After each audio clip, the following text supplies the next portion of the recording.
Akibat merebaknya wabah virus COVID-19, sebanyak 18 daerah tujuan wisata di Kabupaten Buleleng kini ditutup sementara. Penutupan bukan dilakukan oleh pemerintah, melainkan oleh pengelola DTW di masing-masing daerah. Penuhnya merupakan inisiatif pihak pengelola dengan kesepakatan bersama perangkat desa dan tokoh masyarakat.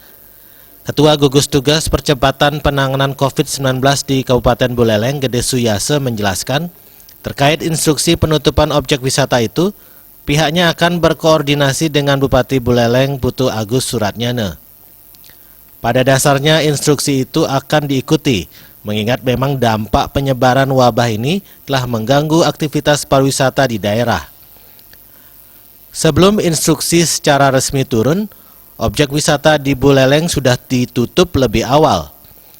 Objek wisata yang tutup adalah air terjun Sekumpul, air terjun di Desa Les, air terjun di Desa Ambengan, tempat swafoto di Desa Wanagiri, dan air terjun di Aling-Aling Desa Sambangan. 18 DTW sudah tutup. Itu inisiatif mereka? Iya, inisiatif mereka dari awal. Nah, step by step mereka akan mengetahui sesungguhnya dengan edaran-edaran yang sudah turun dari pusat, dari provinsi, dari kabupaten. Bayangkan, satu, hindari keluar rumah. Ya otomatis kan mestinya tidak jalan-jalan. Otomatis tidak ada yang ke DTW.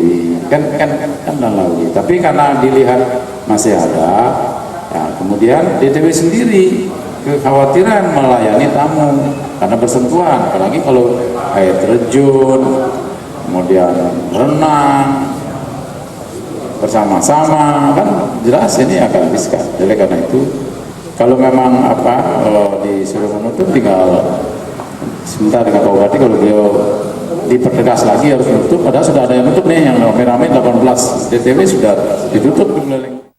Penutupan ini dilakukan untuk mengurangi ruang bagi kerumunan orang untuk berpergian dan berkumpul, terkait kebijakan social distancing measures sebagai upaya memutus mata rantai penularan virus COVID-19. Komang Yuda